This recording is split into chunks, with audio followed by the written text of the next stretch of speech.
Hello friends, welcome back to our channel Counselling Pathshala. और आज के वीडियो में बात करने वाले हैं हम लोग होम स्टेट कोटे का फायदा कैसे मिलता है। होम स्टेट कोटे को लेकर के बच्चों और पेरेंट बड़ा कंफ्यूजन रहता है कि होम स्टेट कोटे का फायदा कैसे मिलता है, किन किन कॉलेज में कितना परसेंट रहता है। एनआईटी को लेकर इसकी परिभाषा अलग है। जो होम स्टेट की जो आपके स्टेट गवर्नमेंट के कॉलेज की परिभाषा अलग है, और जो सेंट्रल गवर्नमेंट के कॉलेज है तो अलग अलग कॉलेज में कैसे होम स्टेट कोटे का फायदा मिलता है, उसको किस तरीके से हम बेनिफिट उसका ले सकते हैं। तो आज वीडियो में बात करने वाले। चैनल पे अगर नए सब्सक्राइब कर लीजिए, लाइक करिए, दोस्तों को शेयर करिए, जिससे कि आने वाले वीडियो आपको मिलते रहे। तो बात करेंगे होम स्टेट कोटे का बेनिफिट कैसे मिलता है और किन किन कॉलेज में कितना परसेंट ये कोटा रहता है। या फिर तो बच्चों, एनआईटी के अंदर जो आपका कोटा रहता है होम स्टेट कोटे का, वो रहता है 50% आपका होम स्टेट और 50% रहता है अदर स्टेट। देखिए इसमें क्या होता है, जो एनआईटी आपके हैं, इसमें एनआईटी आपके इंडिया में 32 है, तो 32 एनआईटी के अंदर जो आपका कोटा रहता है, इसमें 32 एनआईटी में लगभग आपकी 24 से 25,000 के आसपास बच्चों आपकी नंबर ऑफ सीट है। इसमें आपका 50% सीटें जो होती है वो होम स्टेट के बच्चों के लिए होती है, और जो 50% सीटें होती है वो होती है ऑल इंडिया कोटे की, मतलब कि अदर स्टेट कोटा। अब यहाँ पे कैसे मिलता है फायदा, किन बच्चों को मिलेगा होम स्टेट कोटे का फायदा। अगर किसी बच्चे ने उत्तर प्रदेश से 12th किया हुआ है, मान लीजिए किसी बच्चे ने यूपी से 12th पास किया हुआ है, 12वीं पास किया हुआ है। देखिए जोसा काउंसलिंग में जो स्टेट ऑफ एलिजिबिलिटी होता है आपका, जो स्टेट ऑफ एलिजिबिलिटी होता है, ये क्या होता है, ये होती है इसमें इसकी जगह पे लगता है आपका 12th की मार्कशीट। आपने किसी भी स्टेट से 12th किया हुआ है, जैसे आपने यूपी से 12th किया हुआ है, तो आपको एनआईटी इलाहाबाद के अंदर क्या मिलेगा, होम स्टेट कोटे का फायदा मिलेगा। अगर किसी बच्चे ने जनरली देखे होंगे आपने, बच्चे कोटा जाते हैं कोचिंग करने के लिए और वो राजस्थान से 12th करते हैं, तो अगर राजस्थान से आपने 12th किया हुआ है तो आपको मिलेगा एनआईटी जयपुर के अंदर होम स्टेट कोटे का फायदा।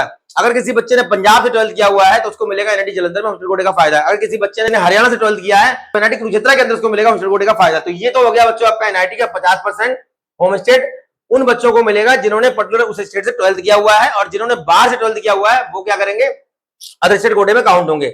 मान लीजिए कोई यूपी का बच्चा है और राजस्थान गया, राजस्थान से 12th कर लिया, तो उसको एनआईटी जयपुर के अंदर उसका वैलिड रैंक आया हुआ है, होम स्टेट कोटे का फायदा मिलेगा। लेकिन अब बात आती है कि यूपी के जो गवर्नमेंट कॉलेज है वहां पे हमको फायदा नहीं मिलेगा। देखिए यूपी का उसके पास डोमिसाइल है, तो यूपी के जितने भी गवर्नमेंट इंजीनियरिंग कॉलेज हैं, या जो भी आपके प्राइवेट इंजीनियरिंग कॉलेज हैं, या जो भी स्टेट की यूनिवर्सिटी एचबीडू कानपुर ट्रिपलम गोरखपुर वगैरह है, यहाँ पे उसको होम स्टेट कोटे का फायदा मिलेगा, क्योंकि उसके पास यहाँ का डोमिसाइल है। तो अब ये जो स्टेट वाले कॉलेज है, इनमें क्या होता है, 85% होम स्टेट कोटे का फायदा रहता है जो हमारे होम स्टेट के बच्चे जो होम स्टेट डोमिसाइल होल्डर है उनके लिए, और 15% रहता है किसका, ऑल इंडिया कोटे का। ठीक है, मतलब अदर स्टेट वाले जो बच्चे होते हैं उनके लिए। ऑल ओवर इंडिया किसी भी स्टेट का बच्चा जब किसी दूसरे स्टेट में काउंसलिंग करता है तो 15% सीटों पर कंसिडर किया जाता है उसको, और अगर अपने स्टेट में करेगा तो 85%। अब बात आती है कि अगर किसी स्टेट में एनआईटी है ही नहीं, जैसे मान चंडीगढ़ में एनआईटी नहीं है, दादर नगर हवेली में एनआईटी नहीं है, या लद्दाख में एनआईटी नहीं, जहां पे एनआईटी नहीं है वहां के बच्चों को कैसे फायदा मिलेगा। मान लीजिए किसी बच्चे ने चंडीगढ़ से 12th किया हुआ है, किसी बच्चे ने चंडीगढ़ से किया हुआ है 12वीं पास।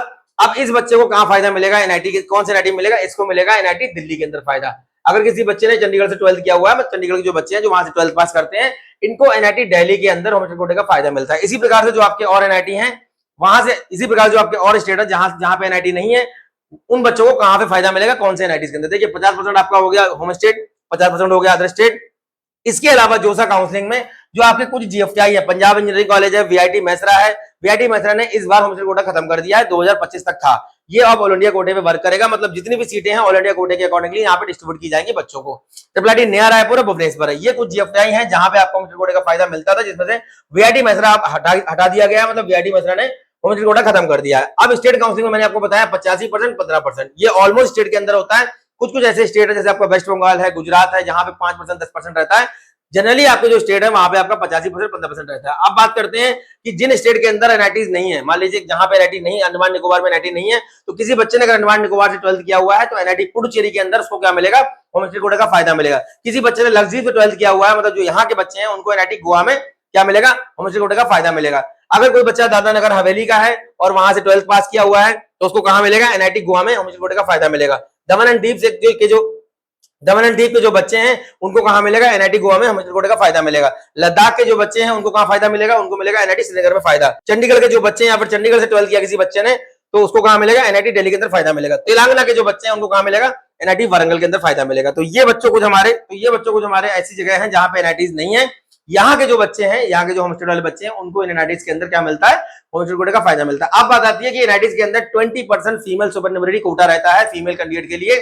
अगर कुछ ऐसे कैंडिडेट हैं जो इन स्टेट से बिलोंग करते हैं, यहाँ से बिलोंग करते हैं, अंडमान निकोबार से, लक्षद्वीप से, दादरा नगर हवेली से, दमन द्वीप से, यहाँ की जो फीमेल कैंडिडेट हैं जिनको फीमेल सुपरन्यूमरी का कोटा का फायदा मिलना चाहिए, तो कहाँ मिलेगा, क्योंकि वहां पे तो एनआईटी है नहीं, तो इनका फायदा मिलेगा एनआईटी दुर्गापुर में, लक्षद्वीप वालों को एनआईटी कालीगढ़ में, दादरा नगर हवेली वालों को एसबीआईटी सूरत में, और दमन दीव वालों को एसबीआईटी सूरत में। इस तरीके से बच्चों यहाँ पे होम स्टेट कोटा काम करता है आपका। जय चंडीगढ़ एक ऐसी काउंसलिंग है जहां पे आपका होम स्टेट कोटा काम करता है, लेकिन उसमें भी केवल आपका एक कॉलेज है सीसीटी चंडीगढ़, जहां पे 85% सीटें होमस्टेड की हैं, 15% अदर स्टेट की हैं। बाकी आपका यूआईटी चंडीगढ़ है, यूआईटी होशियारपुर है, डॉक्टर एस भटनागर है, ये ऑल इंडिया कोटे पे काम करते हैं। इनकी सारी सीटें डिस्ट्रीब्यूट की जाती हैं ऑल इंडिया कोटे के अकॉर्डिंगली। अब बात करते हैं जो होमस्टेड कोटे का हमारा कट ऑफ है, देखिए 2025 का रहा। जलंधर का आप देख रहे हैं, नटी जलंधर का 14,000 कंप्यूटर साइंस होमस्टेड, और अदर स्टेट को मिला हुआ है 13,000 पे। इतना फायदा देखने को मिल जाता है, यहाँ पे 23,000, यहाँ पे 15,000, यहाँ पे देखिए 12,000, यहाँ पे 10,000, इस तरीके से फायदा देखने को मिलता है। देखिए मेघालय मिला है 59,000 तक, ये मिला 35,000 तक। इस तरीके से अगर लास्ट वाली ब्रांचेस की बात करें, यहाँ पे 1,36,000, यहाँ पे 64,000, मतलब अदर स्टेट वाले बच्चे को एनआईटी जलंधर में टेक्सटाइल बायोटेक जो लास्ट ब्रांच है 64,000 में मिलती है, वही ब्रांच होमस्टेड वाले बच्चे को आराम से 1 से 1.5 लाख रैंक तक मिल जाती है। यहाँ पे देखिए आपका एनआईटी मणिपुर के अंदर 12 लाख रैंक पे मिला हुआ है, यहाँ पे इलेक्ट्रॉनिक वगैरह कुछ मिला था, ये देखिए वही अदर स्टेट वाले बच्चे को 93,000 पे मिला हुआ है। तो इस तरीके से बच्चों होमस्टेड कोटे का फायदा काम करता है। जितने भी ऐसे बच्चे हैं जो काउंसलिंग में पार्टिसिपेट कर रहे हैं, उनको पता होना चाहिए कि होमस्टेड कोटे का फायदा कैसे मिलता है, कहां मिलता है, ये जरूरी है, तभी आप काउंसलिंग में पार्टिसिपेट करके एक ड्रीम कॉलेज की सीट सिक्योर कर पाएंगे।